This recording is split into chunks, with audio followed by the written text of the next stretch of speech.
abogacía, desde un abogado, cómo él nos puede hablar acerca de este tema. Y la primera pregunta que quisiéramos lanzarte, Guillermo, para que tú nos respondas, es cuáles son los medios o las pruebas a considerar para la existencia o el desarrollo de un caso desde el punto de vista del abogado. ¿Cuáles son esas herramientas? ¿Cuáles son esas pruebas? ¿Nos pudieras argumentar acerca de eso? Sí, claro. A ver, decir primeramente que para probar o tratar de convencer a un tribunal, en este sentido las partes o su representante, un abogado, se vale de distintos medios de prueba que pueden sustentar el hecho que viene demostrando. En este sentido, y respondiendo a la pregunta, los principales medios de prueba en cualquier proceso, sea del tipo que sea, los fundamentales tenemos como medios de prueba la prueba documental basada en toda la evidencia escrita de documentos, manuscritos y demás. Tenemos la prueba testifical que se sustenta sobre la base de las opiniones de los testigos, testigos oculares, testigos cercanos a los hechos, que puedan dar una opinión que sea veraz, a fin de que sea comprobada por los tribunales. También tenemos la prueba de la inspección ocular, es aquella que inspecciona el lugar del hecho. Y tenemos también como medios de prueba la prueba pericial, y es la que tiene que ver con el criterio, los dictámenes que emiten peritos especialistas en determinada materia basados sobre la fidelidad a sus conocimientos y también a la profesión que se desempeña, sea en el campo de la medicina legal, etcétera. Muy bien. Bueno, ya entrándonos un poquito más en el tema que nos ocupa esta mañana, que tiene que ver con la resurrección de Cristo, analizándolo como un caso. Usted sabe que vivimos en una sociedad que todo lo quiere demostrar científicamente, y para darle veracidad a un tema y para creer incluso el tema, ellos tienen que decir, bueno, está científicamente demostrado tal cosa o tal evento o tal situación. ¿Por qué la resurrección nosotros no podemos darle un análisis desde la parte científica? ¿Por qué no es un hecho demostrarle científicamente? ¿Me pudieras argumentar acerca de eso?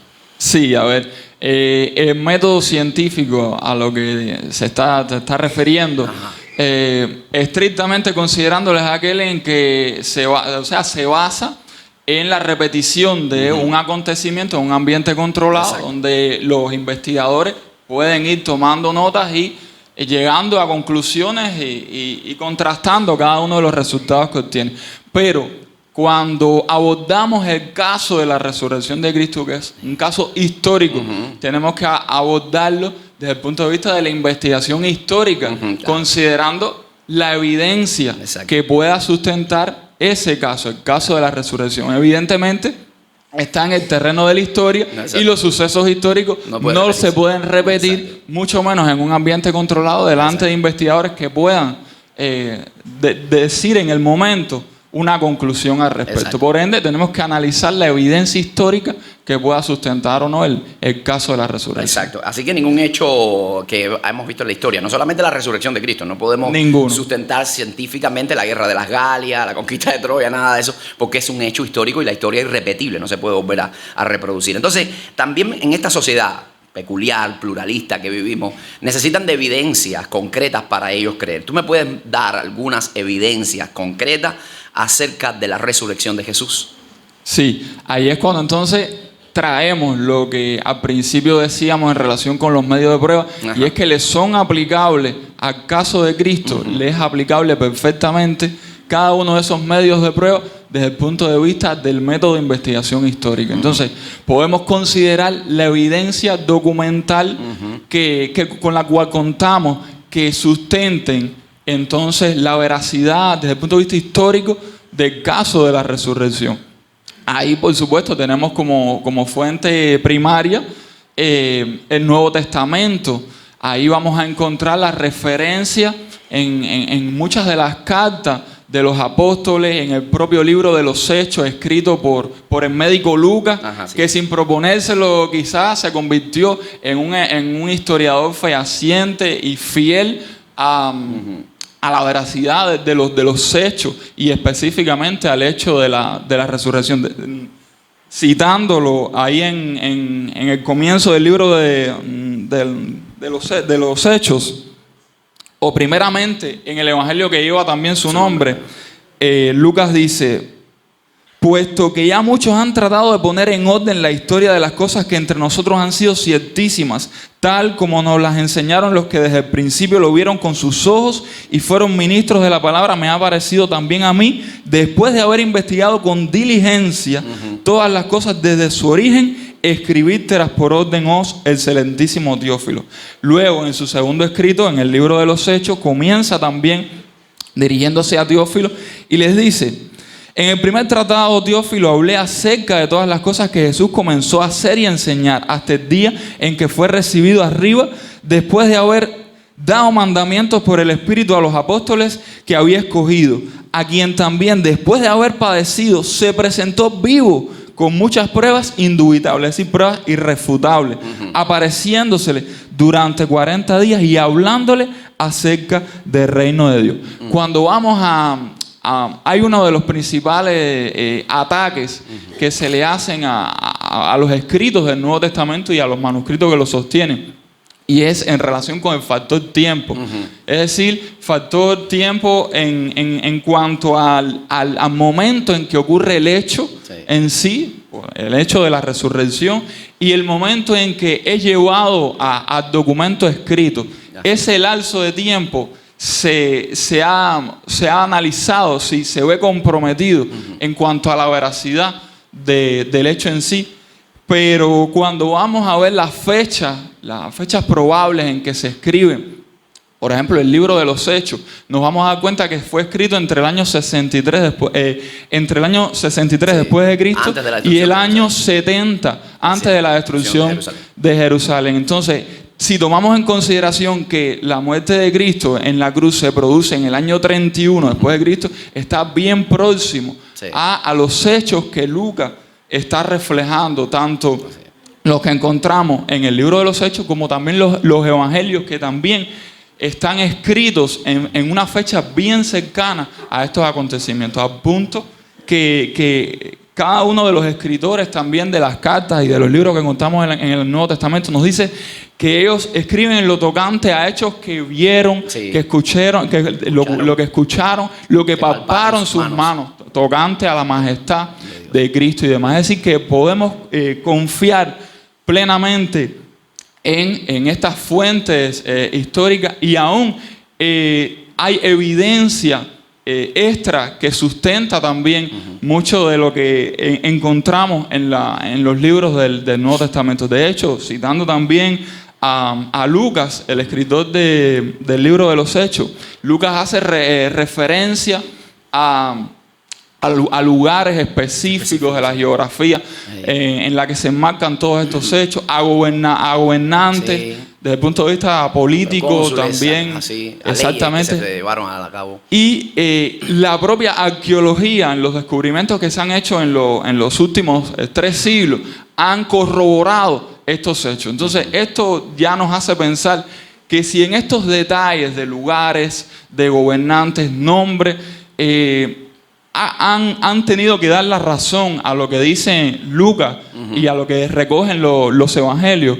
pues también podemos sacar la conclusión de que en lo esencial, en el mensaje y en lo que atañe al caso de la resurrección, también fueron fieles en lo que escribieron, en lo recogieron y en cómo transmitieron ese testimonio en cuanto a lo que ellos pudieron observar y ver en relación con Cristo Jesús. Y así también hay otras fuentes que son secundarias. Hay fuentes que no necesariamente, porque otro de los ataques también dice, bueno, las fuentes son desde el punto de vista bíblico, pero no, hay también referencias en escrito que no necesariamente son de todo el movimiento cristiano que se suscitó después, en el primer siglo de la iglesia. Y tenemos ahí, pues, de los más citados es Flavio Josefo. Fue un historiador judío que en uno de sus escritos también hace referencia a la persona de Cristo. Y lo menciona diciendo que en un momento pues apareció este Jesús, un hombre sabio, si es que se puede decir hombre, por los hechos milagrosos que realizó.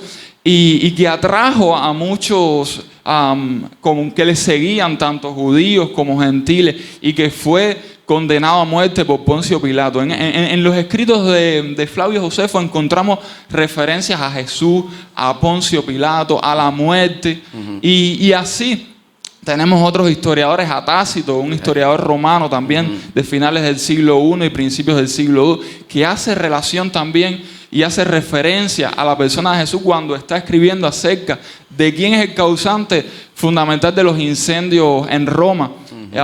Que bueno, como la historia recoge, fue Nerón, y que culpó a los cristianos. Bueno, Tácito también hace referencia a la persona de Jesús, a la persona de Poncio Pilato, en el tiempo también de Tiberio, ahí como César. Y así tenemos otras muchas referencias. Y si vamos tomamos en relación también lo que es la prueba de los testigos, también, porque muchos de estos escritos nos llegan, como ya hemos dicho, de primera mano, de testigos oculares, testigos que estaban presentes y tenían bien fresco. De hecho, Jesús, encontramos también la referencia a que cuando Él resucita, se aparece en un primer momento a las mujeres. Sí. Ahí, amanecer de aquel domingo de Pascua. Y si tenemos en cuenta la época y el trasfondo cultural, el testimonio de las mujeres quizás no hubiese tenido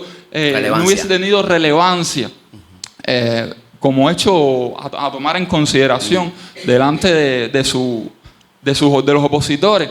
Y aún así el evangelio o los evangelios son fieles al hecho de que fueron las mujeres las primeras que lo vieron. Eso, si otros quisieran haber tergiversado la historia, podían haber omitido el hecho. Exacto. Y bueno, que fueran los discípulos los primeros que lo vieron. Sin embargo, también luego encontramos que Jesús se le aparece a más de 500 personas. Así que cuando estos acontecimientos ya están siendo registrados, Lucas dice, todavía muchos de ellos viven. Exacto. Es decir, estaba muy fresco el hecho de la resurrección para esos testigos, que hace prueba fidedigna del hecho histórico de la resurrección. Exacto. Eso era una de las cosas que también estaba pensando mientras tú exponías, que el hecho histórico está muy cerca de los escritos que se hablan, que se registran, y evidentemente habían personas que habían sido testigos oculares que podían renegar todo lo que se estaba escribiendo. O sea, habían estado ahí, el mismo Flavio Josefo estuvo en la destrucción de Jerusalén, y es una prueba documental excelente.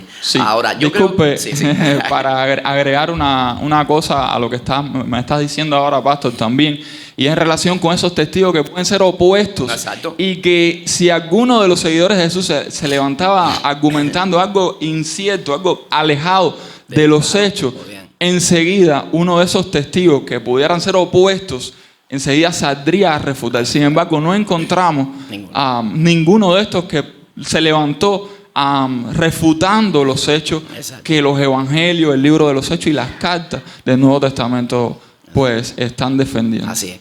Bueno, realmente el tema de la resurrección de Cristo yo creo que ha sido uno de los temas que ha estado en la diana de la alta crítica. Continuamente se ha estado tratando de refutar, por supuesto, como decíamos en la introducción, porque es el pilar sobre el cual descansa la fe cristiana. Si nosotros nos encontramos que Cristo no resucitó, no tiene ningún sentido que estuviésemos aquí y que estuviésemos estudiando la palabra, porque la vida es vana, es nada.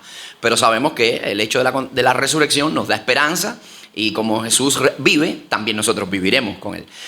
Pero hay muchos mitos que se han levantado en contra de la resurrección. Ya esto quizás sea un poquito más del ámbito de la abogacía, pero ¿me podrías mencionar alguno de esos mitos que se han levantado para esgrimir en contra de la resurrección de Jesús? Sí, han habido... De manera breve, no tiene que ser exhaustivo, pero más bueno. Han habido, como usted dice, determinados mitos, ataques que se han suscitado en torno al hecho histórico de la resurrección. Y uno de los más conocidos tiene que ver, por supuesto, con el tema de la tumba vacía. Es un hecho histórico el que amanecer domingo, tal y como Jesús había predicho y le había dicho ya a sus discípulos que se levantaría de los muertos, que era necesario que Cristo padeciese, pero que al tercer día se levantaría de los muertos. Pues así fue. El domingo, pues la tumba estaba vacía. Entonces, en torno a este hecho se levantaron por supuesto, ataques, mitos en relación con la tumba vacía. Y uno de estos fue aquellos opositores esgrimieron de que la tumba estaba vacía porque las mujeres, los discípulos, todos llegaron a una tumba equivocada. Esto, por supuesto, nos resulta bastante ilógico y poco probable el hecho de que todos se hayan equivocado y hayan ido a la tumba vacía. Las mujeres, los discípulos, las autoridades romanas, el Sanedrín, todos fueron a la tumba equivocada. Incluso los ángeles también se equivocaron. Los ángeles, o incluso José de Arimatea, el dueño de la propia tumba, también se equivocó. Por supuesto, esto es descabellado. Otra de las teorías que también apunta al tema de la tumba vacía tiene que ver con que sus discípulos robaran el cuerpo. Esto de hecho, fue la primera de los ataques, de los argumentos que lanzó el Sanedrín, y lo encontramos en el registro de Mateo, que nos da datos interesantes a esto. Pero el hecho de que los discípulos hayan podido robar de noche el cuerpo de Jesús choca con que ahí, custodiando aquella tumba, estaba una guardia romana. Una guardia romana que no eran 2 soldados con lanzas de palito ahí custodiando la entrada. La guardia romana estaba constituida por de 4 a 16 soldados perfectamente entrenados y con un sentido de la obligación, de la disciplina extraordinaria. Y más allá, porque su código de ética y sus reglamentos también imponían penas severas, incluso la muerte, si aquello implicaba quedarse dormido, abandonar el lugar de la guardia y demás. Así que con esa advertencia y con su vida en juego, no creo que hayan abandonado su puesto o se hayan quedado dormidos y eso haya permitido que sus discípulos robaran el cuerpo. Es decir, aunque luego el Sanedrín intentó vender esta mentira, sobornar a la guardia, pues evidentemente esto tampoco tiene peso y tiene lógica como una prueba de que la tumba estaba vacía porque alguien robó el cuerpo, o porque simplemente los guardias se quedaron dormidos. Exacto. Ni tampoco los discípulos que se hallaban con el coraje, yo creo, como para enfrentar a una guardia romana y llevarse exactamente, ¿no? Y también por la fidelidad al Señor, a sus enseñanzas. No creo que tampoco hayan intentado o pensado siquiera robar su cuerpo. Exacto. Pues bueno, otro de los mitos que se han esgrimido en contra de la resurrección de Jesús tiene que ver con el ámbito de la psicología y de las emociones y demás. Por eso que traemos también a Lidia para que nos dé su perspectiva desde la parte psicológica, desde su profesión, aunque la parte de la psicología de ella está más aplicada a la educación, pero bueno, también aborda algo de la psicología. Y uno de los argumentos que se levantan contra la resurrección es que ellos dicen que Jesús no resucitó, sino que los discípulos crearon una historia debido a una serie de alucinaciones que ellos tuvieron, y esas alucinaciones pues ellos las interpretaron como algo real, o como que Jesús se había levantado de los muertos, pero que no pasaban al plano de la realidad objetiva. Entonces quisiéramos preguntarte, Lidia, ¿qué nos puedes definir? ¿Cómo nos puedes definir lo que es una alucinación? Y luego seguir desarrollando el tema defendiendo el por qué no son alucinaciones las que los discípulos tuvieron. Creo que está. Sí, ya. Bueno, las alucinaciones vienen del término alucinatum, que se refiere a la vaguedad de la mente o hablar con vaguedad. Se dice que el término de alucinación desde el siglo XIX hasta el presente es el único que no ha cambiado su definición, que se mantiene intacta. Si se ven los diferentes fuentes, como la Asociación Americana de Psicología o el Diccionario de Psiquiatría, se ve que las alucinaciones son una falsa percepción aparente de un objeto que no está presente, o sea, va hacia el factor perceptual de lo sensorial. ¿Y qué sucede? Que el nervio óptico no es estimulado por ondas de luz, como sucede cuando uno observa o tiene cualquier tipo de visión, sino más bien es estimulado por una causa interna psicológica, lo cual permite tener esa alucinación. Entonces hay 5 principios que desmienten esta hipótesis de las alucinaciones. Primeramente es que para tener una alucinación hay que padecer de una patología que puede ser la esquizofrenia o la paranoia. Especialmente la esquizofrenia es la que más suele tener este tipo de casos. Y aunque no se desconozca en el Nuevo Testamento cuántos tipos de enfermedades podrían haber de índole psicológico, ya que la salud mental no era un tema muy abundante en ese tiempo, al igual que diferentes contextos históricos y diferentes temperamentos, historias de vida, sí se puede decir que no es muy poco probable que todas las personas que vieron a Jesús tuviesen algún tipo de patología y que específicamente fueran la paranoia o la esquizofrenia. Otro punto es que las alucinaciones van muy ligadas a la subjetividad humana. O sea, todo eso que lo compone el ser humano desde lo biológico, psicológico y social es completamente diferente. O sea, la psicología plantea que somos únicos e irrepetibles. Entonces, dos personas no pueden tener la misma alucinación y mucho menos en el mismo tiempo ni en el mismo lugar. Entonces, ¿cómo más de 500 personas pudieron ver a Jesús? Es totalmente imposible. De hecho, aquí en Corintios 15, de 3 a 6 dice: porque primeramente os he enseñado lo que asimismo recibí, que Cristo murió por nuestros pecados conforme a las Escrituras, y que fue sepultado, y que resucitó al tercer día conforme a las Escrituras, y que apareció a Cefas y después a los 12. Después apareció a más de 500 hermanos a la vez, de los cuales muchos viven aún.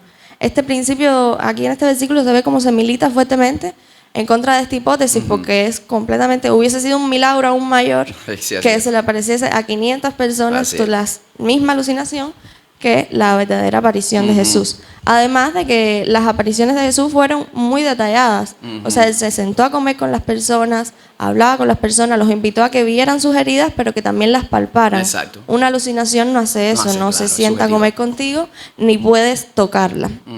Hay un tercer principio que va en el lugar y el tiempo. Se sabe que las apariciones de Jesús fueron alrededor de 15, una vez a más de 500 personas, y también tenían un tiempo específico.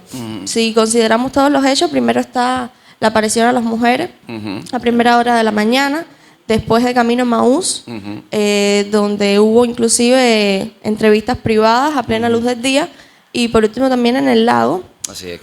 A sus discípulos y a más personas. Que le hizo un desayuno y todo ahí también. Entonces eso también comprueba que hay un tiempo que no coordina. No tantas personas pueden tener la misma alucinación en diferentes tiempos, diferentes lugares.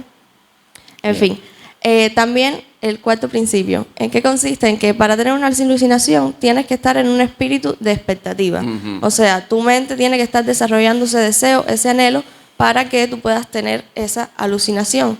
Y vemos que al menos los discípulos fueron testigos presenciales, visuales, de lo que fue la crucifixión de Jesús. Ellos no esperaban una resurrección, ya que ellos lo vieron crucificarse, lo vieron enterrado. O sea, no había ese anhelo, esa expectativa tan grande de que él pudiese volver. Por lo tanto, la alucinación ahí queda totalmente descartada. Y bueno, y por último, también tenemos el hecho de que las alucinaciones, cuando una persona padece de alguna patología y tiene una alucinación, estas se suelen repetir a lo largo de su vida. Suelen ser meses, suelen ser años que tienen la misma alucinación o relacionado con el mismo concepto de esta. Y vemos que las apariciones de Jesús cesaron en una fecha específica. Todas las apariciones que tuvo cesaron en esa fecha y no hubo más apariciones hasta Pablo, que fue en un contexto totalmente diferente. Entonces, con todos estos principios que aquí tenemos, podemos completamente negar y decir que la teoría de las alucinaciones tiene mucha carencia de fundamento sólido para desmentir lo que fue el caso de la resurrección. Muy bien, muchas gracias, una buena explicación. Y vamos entonces a preguntarle a Daily, porque también queríamos ver una explicación, la percepción desde la salud, desde la perspectiva médica, porque también uno de los argumentos que se ha levantado, hemos estado viendo los argumentos que tienen que ver con lo legal y demás, con la documentación, ahora con la psicología, y también desde el punto de vista clínico, pues se han esgrimido argumentos en contra de la resurrección, y uno de ellos es que Jesús no murió, que realmente lo que tuvo fue como un desmayo, y luego, después de ese desmayo, se fue recuperando y bueno, pues que salió a sus discípulos. La pregunta que quisiéramos por la cual comenzaras dando respuesta es ¿cómo podemos documentar la muerte? ¿A qué le llamamos muerte desde el punto de vista clínico? Bueno, Desde el punto de vista médico, la muerte es concebida como el cese o término de la vida. Es cuando se pierden los mecanismos de autorregulación del medio interno, que es conocido como la homeostasis, y aparece el daño definitivo o cese de las funciones vitales.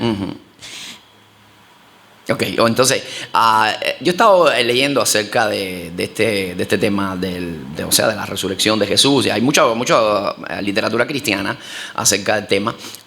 Por ejemplo, hay un doctor estudioso del tema que se ha dedicado específicamente a estudiar todo el proceso de tortura que Jesús experimentó, tanto en el Vía Crucis como en el momento previo, que era la tortura, el doctor Strong David, y él habla acerca de la tortura recibida por el flagrum romano, o sea, todas las afectaciones que esto podía traer al cuerpo. Nos gustaría que tú nos dijeras desde el punto de vista clínico cómo se puede percibir eso en la persona de Jesús, qué afectaciones tuvo ese flagrum en su cuerpo. A ver, sí, bien. Una vez que era pronunciado el veredicto, en este caso de la crucifixión, la persona ejecutada, Jesús, debía de estar expuesta ante un tribunal de una forma como expectante. Jesús fue sometido fue amarrado como a un poste y fue desnudado y fue severamente azotado, sin piedad ni misericordia de ningún tipo. Jesús realmente sufrió mucho, y uno de los momentos de mayor sufrimiento de Jesús se conoce como la flagelación, que es el acto previo a la crucifixión. Yo les traigo en esta mañana unas imágenes para poder visualizar el acto de alguna forma a lo que Jesús fue. Okay. Ahí, como pueden ver en la imagen, el instrumento que se utilizó para azotar a Jesús es conocido, como bien te decía, como flagum, que significa azote. Esto era un instrumento que tenía como un mango, y de él colgaban tiras de cuero entrecruzadas, y en el final ya de la trenza de estas tiras de cuero habían pedacitos pequeños de hueso, de plomo, o más bien de hierro, que tenían como objetivo poder, una vez que comenzaban los azotes, lacerar bien la piel hasta poder llegar al tejido celular subcutáneo. Inicialmente podían romperse las pequeñas venas, los capilares, hasta que llegaba un momento que producía contusiones bien severas, hematomas y la ruptura de las grandes arterias, que es lo que producía las severas hemorragias. El sufrimiento de Jesús fue realmente bien extenso, y ahí que incluso habían vasos sanguíneos que se rompían en las glándulas sudoríparas, y como describe el Evangelio de Lucas en capítulo 22, versículo 24, que se lo quisiera citar, que dice: y estando en agonía, obraba más intensamente, y era su sudor como grandes gotas de sangre que caían hasta la muerte. Y este fenómeno, o más bien estado clínico, se conoce como hematohidrosis, que es sudor de sangre. Y según la literatura y los estudiosos, es algo bien raro que suceda en el ser humano, pero cuando vemos la historia de Jesús, por todo lo que pasó, podemos definir como hematohidrosis a esta respuesta fisiológica del organismo ante una situación de máximo estrés, que realmente corresponde con todo lo que Jesús había pasado. En este hematohidrosis hay una congestión de los vasos sanguíneos. Al romperse, ellos tratan de buscar la salida y lo hacen a través de la piel. Y por eso es que en vez de tener el sudor normal como lo tiene una persona normal, en el caso de Jesús lo que sudaba era gotas de sangre. Wow. Más adelante, no quedamos en los azotes. Más adelante el sufrimiento de Jesús se fue intensificando. Como burla para los romanos, ¿verdad? Le colocaron una corona. Esta corona no era una corona normal, era una corona que trenzada con espinas bien puntiagudas, y que estaba tan presionada la cabeza que su objetivo era poder irritar los nervios a nivel cerebral y poder romper también los vasos sanguíneos a ese nivel. La historia sigue adelante y Jesús fue clavado en una cruz. Los clavos de Jesús, según los estudiosos, dicen que medían alrededor de 5 a 7 centímetros. Cada vez que le martillaban ese clavo a Jesús, había ruptura, tanto en el dorso de la pierna como en la palma de las manos, de ruptura de ligamentos, rupturas de los músculos, se desgarraban y producían un fuerte dolor. Incluso en un momento determinado, un médico llamado Frederick Sungin pronunció en uno de sus libros escritos que el dolor que Jesús experimentó al ser clavado en el madero era tan fuerte que ni la hizo comparación con la morfina, que como que ni la morfina lo podía aliviar. Wow. Entonces podemos tener una magnitud, ¿verdad?, del dolor y del agotamiento, ¿verdad?, que Jesús había experimentado. Pero incluso antes de la crucifixión, ya Jesús había presentado un sufrimiento bien intenso, había tenido agotamiento físico, porque en la literatura, en la palabra, describe, ¿verdad?, que los discípulos ya lo habían visto en agonía, incluso en el Monte de los Olivos, ya que no había podido dormir toda la noche. Y ya un cuerpo, ¿verdad?, que no duerme, que no descansa, la fatiga es más intensa, o sea, más evidente. Ok, muy bien. Entonces, estamos viendo que tuvo un sufrimiento previo a la crucifixión, y ya en la misma crucifixión misma, un sufrimiento atroz el que Jesucristo estuvo experimentando. Entonces, yo me quisiera también que me diera respuesta a cuáles fueron las posibles causas que llevaron a Jesús a la muerte desde el punto de vista médico. ¿Qué es lo que hizo que su vida colapsara en ese? Sí, bien, a lo largo de los años, ¿verdad? Muchos eruditos han querido formar o conformar una serie de posibles causas que llevaron a Jesús a la muerte. Y dentro de ellas quisiera citar algunas que, entre ellas podemos citar que el síndrome de estrés agudo, que es una de las causas que se plantea debido a todo el sufrimiento, todo el agotamiento que Jesús pasó antes de la crucifixión y durante la crucifixión. Otra de las causas que se plantea es que debido a que Jesús en muchas horas no recibió ningún tipo de alimento, asociado al cuadro a una pérdida de líquido de plasma, ruptura de las grandes arterias que producieron las hemorragias, él se encontraba muy deshidratado y pudo haber tenido un colapso y haber caído en shock. También se plantea que a nivel respiratorio, para ubicarlos más bien, una persona normal puede tener alrededor de 12 a 15 respiraciones por minuto. Durante la inhalación, que es cuando los pulmones reciben, para decirlo de alguna forma, el aire, normalmente se contraen los músculos accesorios de la respiración. En el caso de Jesús, vamos a ubicarnos que él estaba en el momento de la crucifixión en una posición con las manos extendidas y ambas piernas cruzadas. Él inhalaba ese aire en los pulmones, pero no podía salir. Y entonces la caja torácica y el diafragma presionaban los pulmones, y es donde se producía la insuficiencia respiratoria aguda y que lleva a la asfixia, que es otra de las causas posibles que ha llevado a Jesús a morir. Y también tenemos otra causa que también ha sido una de las más aceptadas, que debido a la pérdida aguda de sangre, debido a las hemorragias severas que tuvo, Jesús pudo haber hecho un cuadro de anemia aguda severa, que lo haya llevado a una insuficiencia cardíaca congestiva, que no es más que la incapacidad que tiene el organismo de poder bombear la sangre a todo el organismo, o sea, el corazón a todo el organismo, y que lo haya llevado a un infarto agudo en miocardio y consecuente entonces a un shock hipovolémico por la pérdida tan grande de sangre, y que esto lo haya llevado a la muerte. Wow, sí.